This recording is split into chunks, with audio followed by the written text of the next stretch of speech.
क्या होगा? मी JB Shinde boom खाली सरकारी अभियोक्ता माझा NDTV बूम खाली गया या प्रकरणाचं गांभीर्य आणि हे पाहता महाराष्ट्र शासनाने माझी सहाय्यक सरकारी अभियोक्ता म्हणून या प्रकरणात नेमणूक केलेली आहे आणि आज वाल्मिक कराड हे जे आरोपी आहेत त्यांना न्यायालयासमोर हजर केलं असता आज न्यायालयाने त्यांना 15 दिवसाची पोलीस कोठडी दिलेली आहे. ते जे काही आमचे मुद्दे होते किंवा याच्यात 2 कोटीची जी खंडणी मागितली होती आरोपीने फिर्यादीला त्या संदर्भात चौकशी करण्यासाठी आणि त्याच्यानंतर जे काय स्वर्गीय संतोष देशमुख यांचा खून झाला त्या संदर्भाने काही तपास करायचा आहे किंवा अॅट्रॉसिटीचे जे काही गुन्हा आहेत त्या संदर्भाने आणि इतर अशा किंवा त्या आरोपीचं व्हाईस सॅम्पलिंग घेण्यासाठी या कारणासाठी माननीय न्यायालयाने 15 दिवसाचा कोठडी दिलेली आहे. त्यांचं म्हणणं असं की मीडिया ट्रायलचा विषय मीडियामुळे हा विषय पुढे आला त्याच्याबद्दल मी काय बोलू शकतो सर. पण राजकीय द्वेष आणि दबावामुळे हे झालंय, तुम्ही काय युक्तिवाद केलात त्याबद्दल?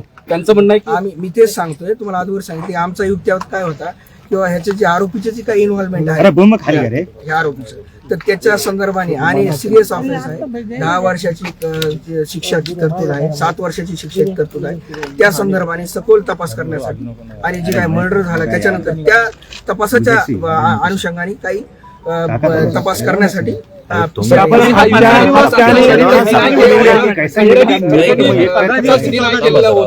पण तुम्ही हत्या आणि अॅट्रॉसिटी यात सुद्धा संबंध जोडलेला होता. जोडलेला नाही. तपास तपास अधिकारी आहेत त्यांनी आम्ही हे असे मुद्दे कोर्टासमोर मांडले आणि ते कोर्टाने मान्य करून PCR दिला. त्यांचं म्हणणं होतं 14 दिवसाचा PCR बिना तुम्ही म्हणता 15 दिवस 15 दिवस PCR ची मागणी केली होती. 15 दिवस PCR ची मागणी मांडली. 15 की 14 काय 15 14 तारखेपर्यंत देखील संबंध असल्याचा आपल्या सीआयडीला संशय आहे का? तशा पद्धतीने आपण काही मांडणी केली आहे?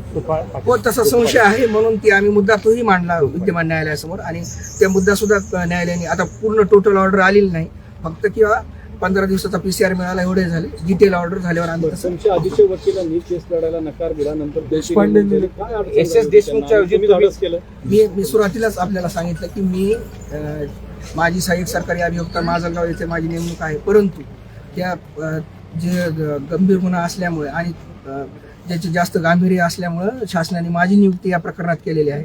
बाकी याबद्दल मी एक शेवट CID आतापर्यंत जी चौकशी केली होती तपासणी केली होती त्या अनुषंगाने तुम्ही म्हणजे या सगळ्या खंडणी प्रकरण आणि त्यानंतर त्याच्याशी संबंधित असल्या इतर गुन्ह्यांच्या संदर्भात काही तुम्ही सादर केला त्या कोर्टासमोर मांडणी झाली?